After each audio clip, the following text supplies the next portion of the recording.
Bonjour à toutes et à tous, on est absolument ravis, mais surtout honorés, de recevoir aujourd'hui sur la chaîne YouTube et le site internet de la Société de Géographie, Monsieur Nicolas Tenzer. Bonjour. Bonjour. Alors, on a une habitude à la Société de Géographie, on demande tout d'abord pour commencer nos entretiens à nos participants de bien vouloir se présenter. Voilà, je suis Nicolas Tenzer, alors j'ai une carrière dans différents domaines. Je suis d'un côté fonctionnaire de l'État français, mais avec une carrière qui est en large partie derrière moi. Je suis aussi enseignant à Sciences Po depuis assez longtemps, mais également dans de nombreuses autres universités, notamment à l'étranger, une quinzaine de pays à peu près. Je participe à la plupart des conférences internationales.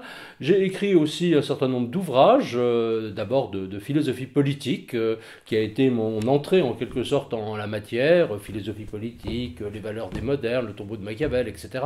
Depuis 20 ans, 25 ans, à la faveur d'ailleurs aussi d'un certain nombre de rapports que j'ai faits pour le gouvernement français, je me suis de plus en plus intéressé aux questions de géostratégie. Sur ce sujet, j'ai publié plusieurs ouvrages. D'abord un petit, à la suite d'un gros rapport pour le Premier ministre qui s'appelle « Quand la France disparaît du monde », puis après « Le monde à l'horizon 2030 », c'était tout début 2011, et puis ensuite un gros livre sur l'Ukraine notamment, qui s'appelle « Notre guerre ». Le titre en lui-même signifie évidemment dans quelle perspective il s'inscrivait, et puis plus récemment, fin de la politique des grandes puissances. Alors j'ai eu aussi une carrière dans un certain nombre de think tanks en France et également en association avec des think tanks à l'étranger, et je parcours le monde, c'est-à-dire que je suis aussi un voyageur, je reste assez peu finalement en France, et c'est à partir de là que j'essaye d'observer le monde, parce que je ne pense pas qu'on puisse le connaître sans aller dans les différents pays, et en particulier d'ailleurs en ce qui concerne l'Ukraine. J'y suis allé 6 fois depuis le début de la guerre totale russe, mais évidemment une vingtaine de fois avant. Je suis allé dans d'autres pays, dans le temps jadis d'ailleurs aussi en Russie, mais également beaucoup d'autres que je ne vais évidemment pas citer.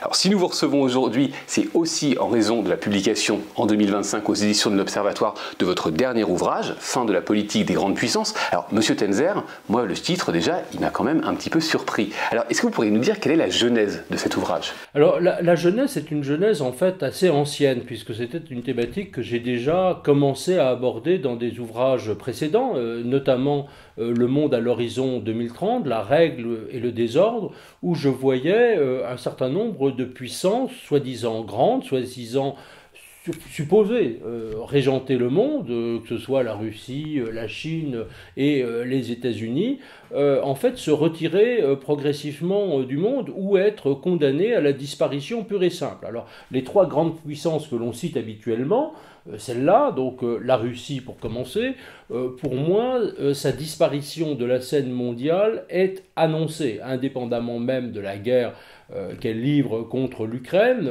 et de son joug qu'elle établit sur un certain nombre d'autres régions du monde, à la fois pour des raisons démographiques, pour des raisons économiques, parce que c'est un État failli, c'est aussi un État mafieux, c'est un État qui sur le plan du développement économique, ce qu'on appelle parfois le développement profond, en fait n'a pas du tout réussi ou n'a pas voulu créer une classe moyenne forte avec des entreprises de taille petite et moyenne.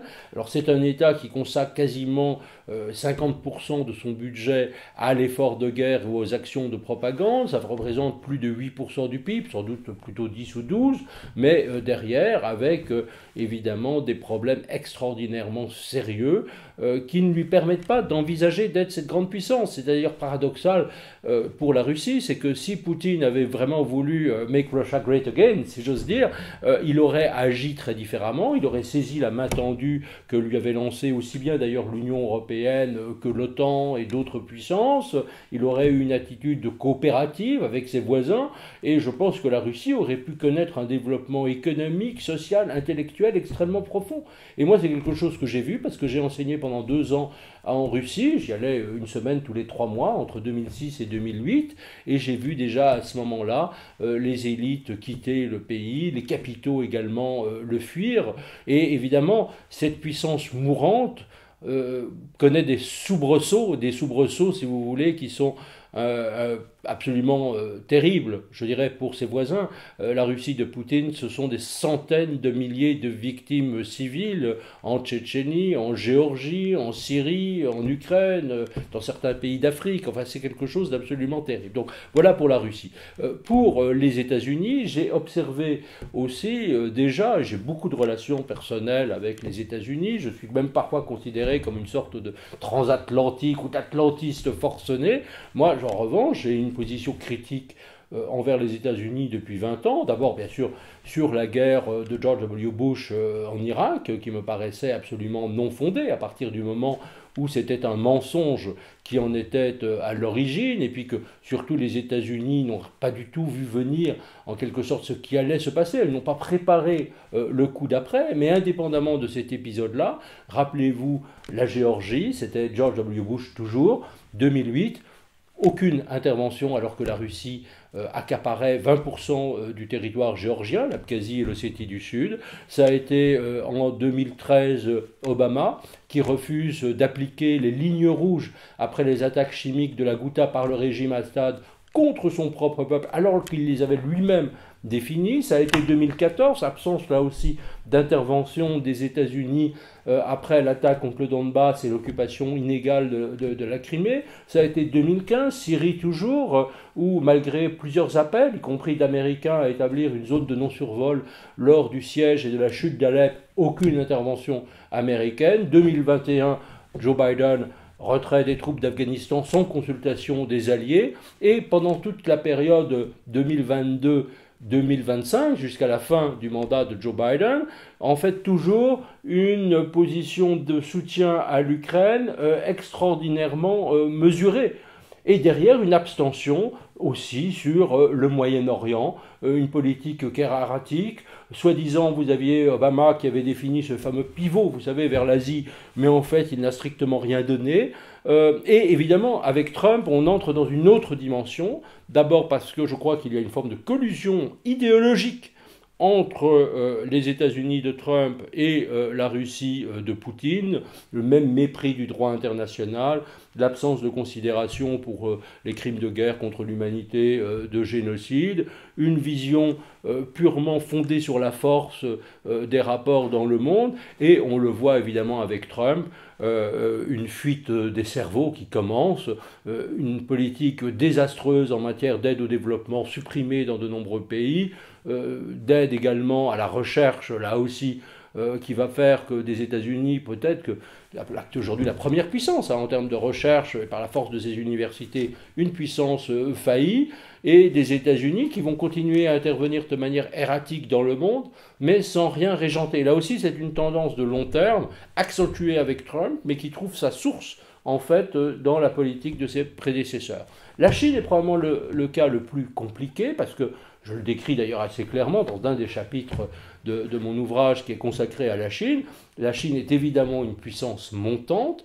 En raison de l'abstention des autres, elle a une politique d'investissement massif, notamment d'ailleurs dans des pays du Sud, mais aussi dans un certain nombre de pays européens. Elle détermine en quelque sorte les nouveaux standards. Elle a réussi aussi à assurer une forme de transformation technologique au point qu'aujourd'hui elle n'est plus uniquement copieuse, mais elle est capable d'inventer, mais aussi quand même avec des limites de plusieurs types. D'abord capable d'inventer, disais-je, mais quand même la Chine n'est pas incluse dans les réseaux de recherche internationaux, et le poids du Parti communiste chinois sur les chercheurs se fait malgré tout sentir. Donc à un certain moment, il y a probablement une sorte de palier, si vous voulez, dans l'innovation, ou un plafond, plutôt palier qu'elle ne franchira pas, ou plafond qu'elle atteindra. Ça me paraît évident. Et puis vous avez de plus en plus d'États, y compris d'Afrique, bien sûr d'Europe, d'Amérique latine, même d'Asie centrale, qui trouvent que cette politique prédatrice et très envahissante de la Chine n'est certainement pas durable et il s'agit maintenant de la contrer. Alors je ne dis pas qu'il le faut encore, je dis qu'il y a derrière une stratégie qui pourrait se mettre en place, parce que je ne suis pas en train de faire une prédiction dans mon livre, je pense que personne ne peut faire d'ailleurs de prédiction, mais je vois cette tendance qui aujourd'hui doit être véritablement accompagnée d'une stratégie cohérente de l'Europe et d'un certain nombre d'autres pays qui poursuivent les mêmes objectifs d'un monde plus équilibré, plus juste, qui consacre plus de ressources aussi au développement, qui est capable également, bien sûr, de prévenir des conflits et des guerres, mais aussi qui paye plus d'attention aux grands sujets de transformation, aux sujets écologiques, etc.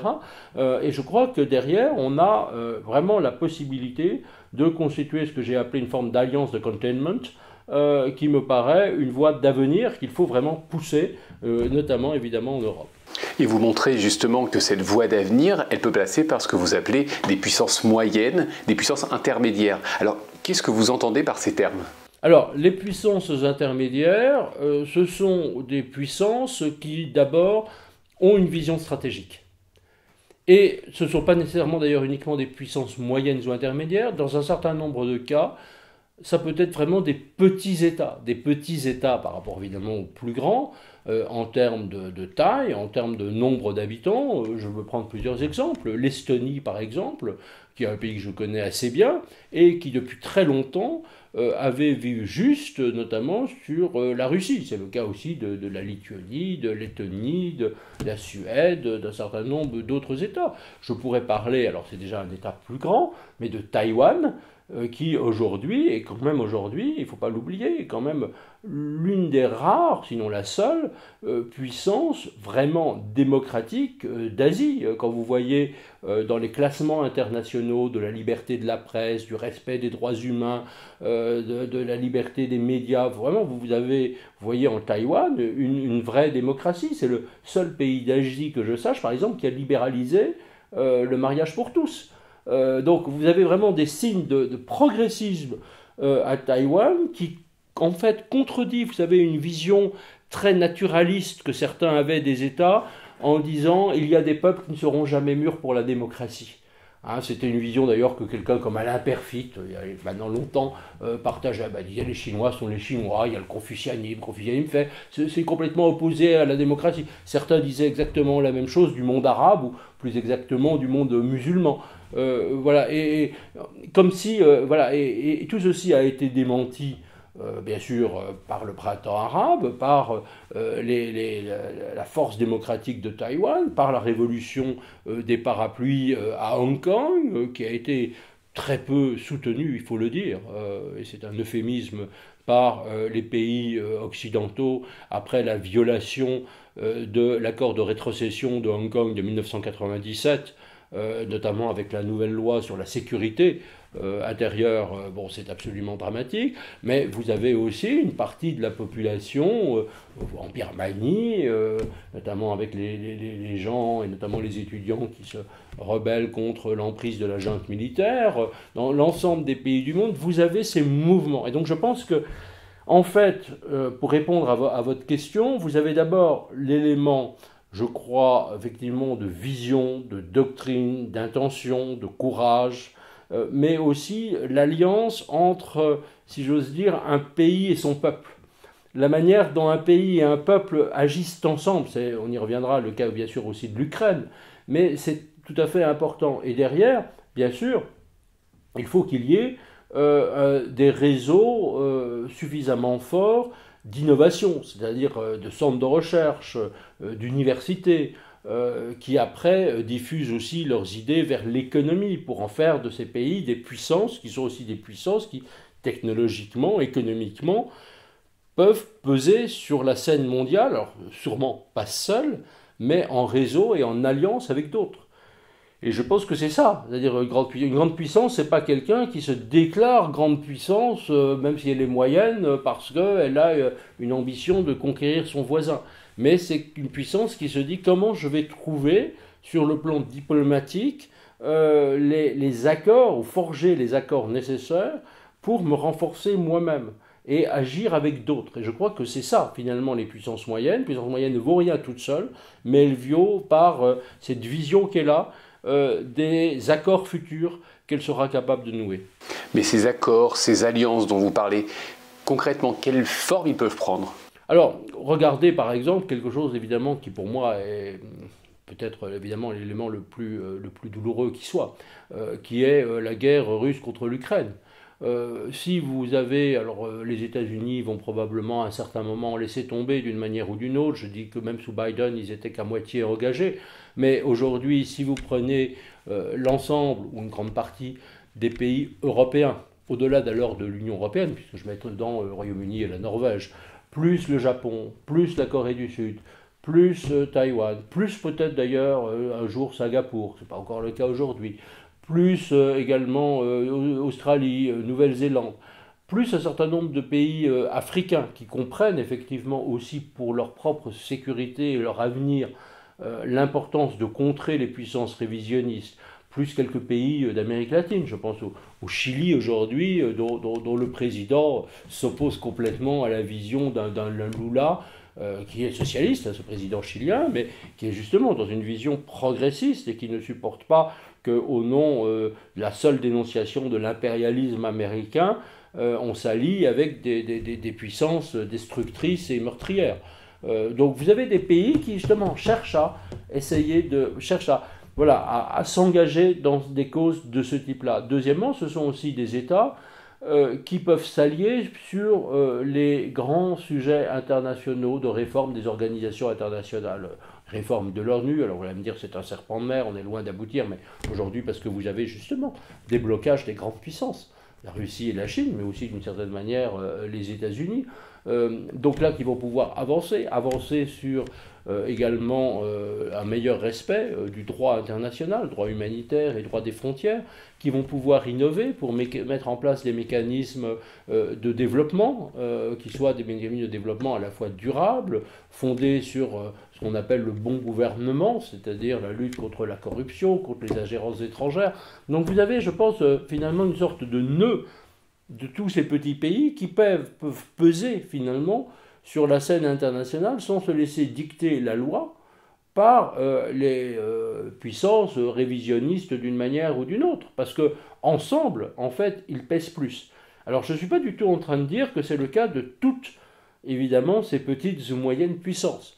Vous avez aujourd'hui des puissances qui jouent à l'encontre, si vous voulez, de cela. J'ai cité le Brésil, qui est un nain diplomatique, même si c'est un géant géographique. On peut parler également de l'Inde, qui d'ailleurs a des performances en matière de recherche et de technologie extrêmement décevantes par rapport, par exemple, à la Chine, et dont la politique dite de multi-alignement, en fait, ne fonctionne absolument pas sur la scène internationale. Vous avez aussi des États du Golfe auxquels les États-Unis, mais aussi l'Europe, ont laissé, si j'ose dire, la brique sur le cou, qui font à peu près n'importe quoi, je dirais, dans la région. Mais je pense qu'aujourd'hui, il y a un besoin d'une sorte de ressaisissement. Et quand on regarde d'ailleurs ce que fait l'Europe n'est quand même pas une puissance qui doit rougir, je dirais, de son potentiel. Elle a un potentiel économique, elle a un potentiel technologique, elle se réveille un peu tard, elle est insuffisamment unie. Vous avez encore des forces centrifuges au sein de l'Europe, avec des mouvements d'extrême droite qui sont puissants, qui parfois malheureusement arrivent au pouvoir. Mais il y a quand même, je dirais, cet espoir qu'on peut effectivement pousser. Prenons un autre État, alors je ne sais pas s'il faut la mettre dans les grandes puissances parce qu'elle est quand même membre du G7 ou puissance moyenne de par son importance internationale, comme le Canada, où là vous avez un Premier ministre canadien aujourd'hui qui paraît quand même extrêmement résolu à aller dans le bon sens. Et le fait qu'il soit obligé, ce Premier ministre, de contrer d'ailleurs les États-Unis de Trump, l'oblige aussi à forger indirectement une autre vision des relations internationales. De ce point de vue-là, c'est-à-dire qu'il y a eu plusieurs chocs, il y a eu ce choc effectivement de la guerre russe contre l'Ukraine, et puis vous avez eu ce choc Trump aussi qui crée une prise de conscience, tardive oui, mais malgré tout me semble-t-il assez réelle. Sera-t-elle durable? Je ne sais pas, je ne connais pas la fin de l'histoire, personne ne la connaît, mais je pense que vous avez aujourd'hui cette opportunité quand même tout à fait exceptionnelle. Depuis le début de notre discussion, vous avez évoqué à plusieurs moments l'Ukraine, le cas ukrainien, un pays que vous connaissez beaucoup, vous avez écrit dessus, vous y êtes allé plusieurs fois.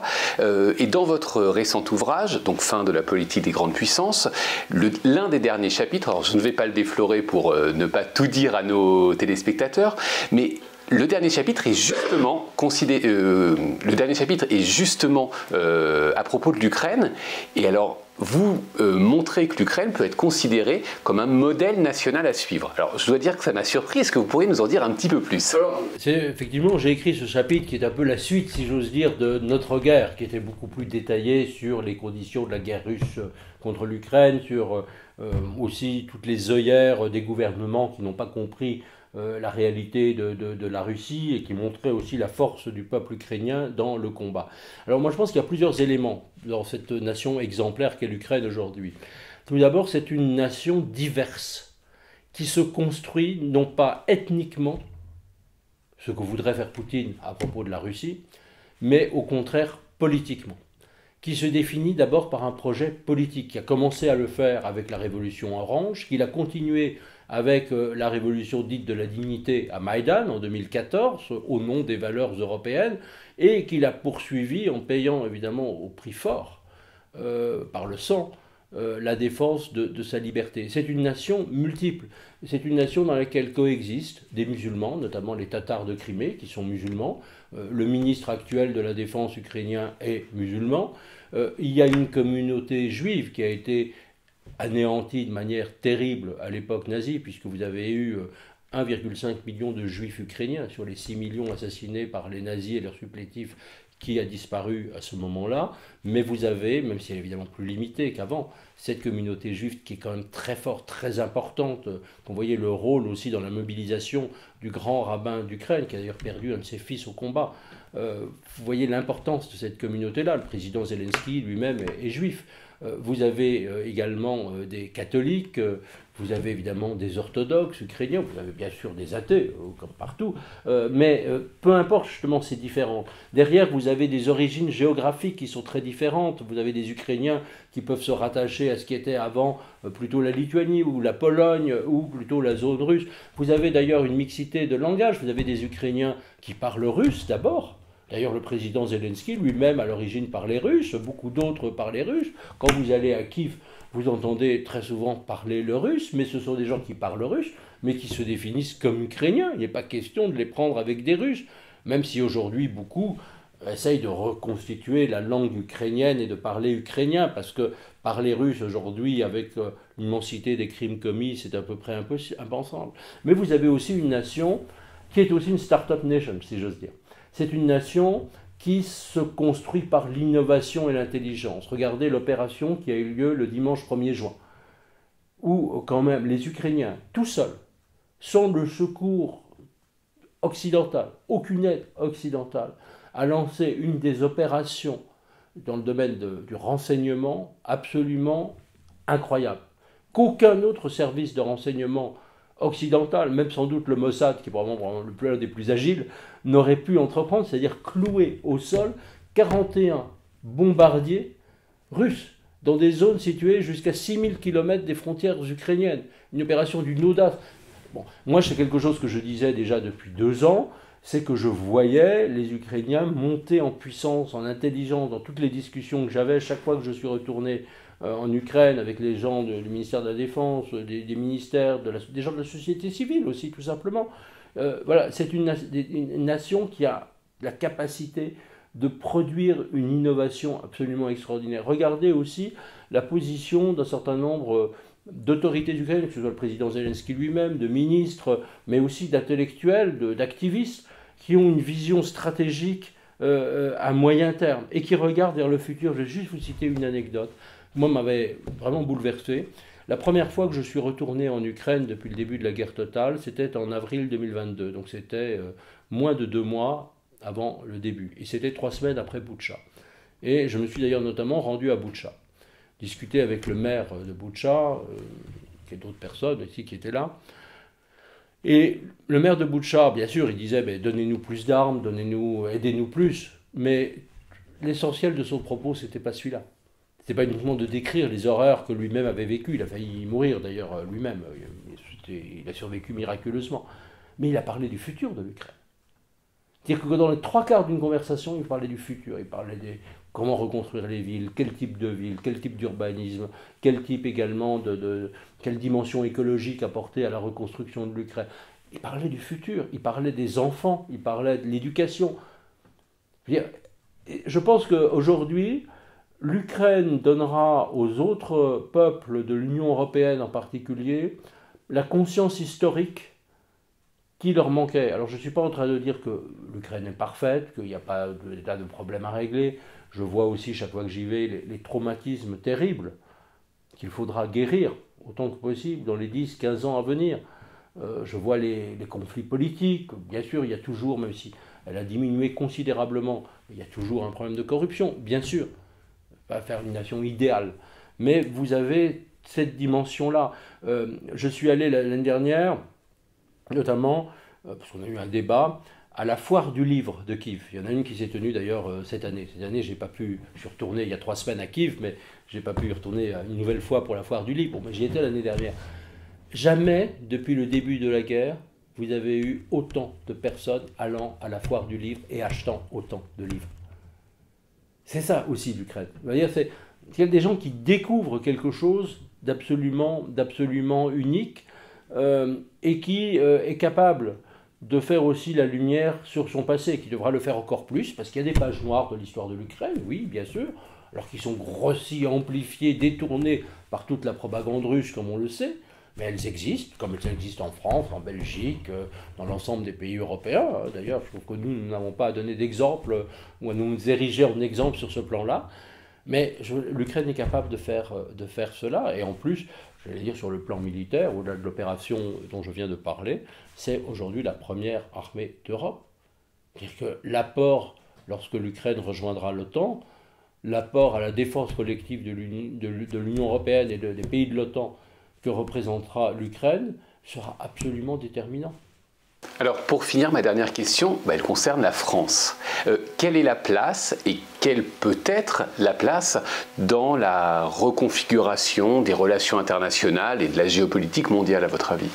Alors, je pense que la France peut jouer un rôle fondamental, pas seulement parce que c'est la seule puissance nucléaire de l'Union européenne. Elles sont que 2 puissances nucléaires dans l'Europe, puisqu'il y a le Royaume-Uni. Elle est membre permanente du Conseil de sécurité des Nations Unies. Elle a toujours le 3e ou peut-être maintenant le 4e réseau diplomatique au monde. Bon, mais ça ne suffit pas. C'est-à-dire que derrière, la France d'abord doit faire aussi la lumière sur ses propres erreurs. Parce que la France, assez curieusement, a été pendant très longtemps fascinée par ces grandes puissances, un peu comme une sorte de miroir qui lui projetait sa propre image. Je suis avec les grands, puisque je suis membre du P5, donc le membre permanent du Conseil de sécurité, donc je suis une grande puissance. Et donc du coup, elle apparaissait comme une sorte de club. Un club dans lequel, effectivement, on lave peut-être ses affaires, son achal en famille, mais on n'apparaît pas comme montrant trop ses différences. D'où la fascination très longue, qui a été l'air faute historique de nombreux gouvernements français, jusqu'à récemment, cette sorte de fascination pour la Russie. Cette fascination qui demeure d'une certaine manière pour la Chine. Et qui, finalement, contredit le message, parfois rappelé, mais ça en devient une sorte de clause de style, sur la France défenseuse des droits de l'homme. Et justement, je pense que cet héritage-là, il doit être complètement réactualisé. Donc la France sera grande, d'abord si elle sait être modeste. Si elle comprend qu'elle ne sera véritablement puissante que par ses alliances, au sein de l'Union européenne, au sein de l'Europe plus largement, au sein également de la communauté des démocraties, d'autres puissances en Afrique, en Asie, etc. Je crois que c'est ça aussi qui est très important, ne pas se donner, une sorte de se poser en donneuse de leçons, ne pas vouloir déclarer sa grandeur avant de l'avoir prouvée. Et je pense qu'aujourd'hui, évidemment, dans le cas de la guerre, puisque la France, de fait, est en guerre, enfin elle est en guerre parce que tout simplement on lui fait la guerre, ne pas qu'elle le veuille, et qu'aujourd'hui, je pense que, d'une manière ou d'une autre, elle devra aller beaucoup plus loin dans son soutien à l'Ukraine. Je pense qu'elle pourra montrer aussi, par sa résolution, ce qu'elle peut apporter. C'est-à-dire que si la France considère uniquement qu'elle est une sorte de faiseuse de paix dans cette histoire-là, c'est-à-dire que finalement, elle dit oui, bon, il faudra trouver des compromis, mais qu'elle ne s'achemine pas vers la victoire, c'est-à-dire qu'elle n'a pas une position orientée vers la victoire de l'Ukraine et la défaite des régimes révisionnistes, de régimes qui, à mon sens, sont finalement analogues à ceux qu'on a connus à la fin des années 30. Eh bien, dans ce cas-là, je pense qu'elle n'aura aucun rôle à jouer. Et je crois que, justement, la France doit abandonner ce rêve de grande puissance pour véritablement paraître grande.